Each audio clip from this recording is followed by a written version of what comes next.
Assalamualaikum warahmatullahi wabarakatuh dan salam Malaysia Madani. Pantun cemara tiada berduri, tumbuh bersama bunga melati. Izinkan saya perkenalkan diri. Khalish Aiman bin Khairil Izwan, nama diberi. Saya berumur 12 tahun, anak didik dari Sekolah Kebangsaan Taman Bukit Tiram. Saya gemar mengisi masa lapang dengan membaca buku-buku berilmiah. Pada hari ini, saya ingin berkongsi tentang sebuah buku yang pernah saya baca dan sangat memberi kesan kepada diri saya, iaitu Ustazah Basikal. Izinkan saya memulakan bicara dengan satu persoalan. Adakah pengembaraan itu sekadar perjalanan fizikal? Atau sebenarnya perjalanan untuk mengenal diri dan Tuhan? Hari ini saya membicarakan buku bertajuk Ustazah Basikal, sebuah karya yang bukan sahaja menentas batas keselesaan, ketakutan dan kebergantungan kepada Allah Subhanahu wa Ta'ala. Buku ini disusun secara kronologi perjalanan. Bermula dari Malaysia, pasangan ini merentasi Thailand dan Myanmar sebelum memasuki fasa yang lebih mencabar di India, Nepal dan Pakistan. Perjalanan mereka kemudiannya berlanjutan ke negara seperti China, Kyrgyzstan, Kazakhstan, Uzbekistan, Afghanistan, Iran, UAE dan berakhir di Arab Saudi. Pengembaraan ini berdepan dengan pelbagai cabaran, daripada cabaran budaya kepada cabaran keselamatan dan akhirnya cabaran alam sekitar yang ekstrim. Ahmad digambarkan sebagai seorang yang introvert dan sukakan elemen kejutan.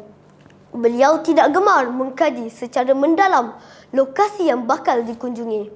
Sikap ini memperlihatkan keberanian, tetapi pada masa yang sama membuka ruang kepada risiko.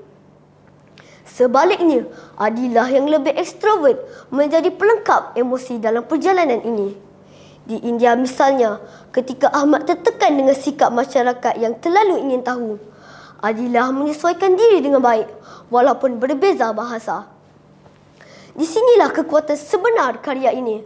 Perbezaan personaliti tidak menjadi kelemahan, tetapi menjadi keseimbangan. Impian Ahmad untuk mendaki Mount Everest menjadi simbol cita-cita tertinggi dalam hidupnya.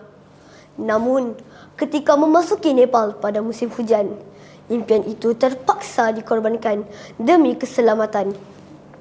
Kegagalan ini bukan kekalahan, tetapi pengajaran bahawa kebijaksanaan mengatasi ego. Pendengar sekalian, saya akan ceritakan serba sedikit pengalaman mereka di beberapa negara sebelum sampai ke destinasi. Di Pakistan, mereka ditahan tentera dan Adilah dimasukkan ke dalam hospital. Di China, mereka merentasi Kunjerak Pass, sempadan tertinggi di dunia, dan menjalani pemeriksaan selama 14 jam dalam kesejukan. Di Kyrgyzstan, mereka dihalang merentasi gunung bersalji kerana risiko kematian yang tinggi. Di Kazakhstan, mereka tidur dalam kawasan bersalji dan rumah terbengkalai. Namun, pertolongan manusia berhati mulia sentiasa hadir. Pendengar sekalian, Ustazah Basikal mengajar kita tentang ketabahan menghadapi ujian, kepentingan sokongan pasangan, kebergantungan sepenuhnya kepada Allah, rasa syukur terhadap tanah air. Kembalilah, nescaya kita akan rasa lebih bersyukur kerana dilahirkan di Malaysia. Petikan ini merumuskan keseluruhan mesej buku. Semakin jauh kita mengembara, semakin kita mengenal nilai tempat asal kita. Buku ini wajar diketengahkan dalam kalangan remaja kerana ia mengajar bahawa kejayaan bukan hanya diukur melalui pencapaian, tetapi melalui keupayaan untuk bangkit dan bersyukur.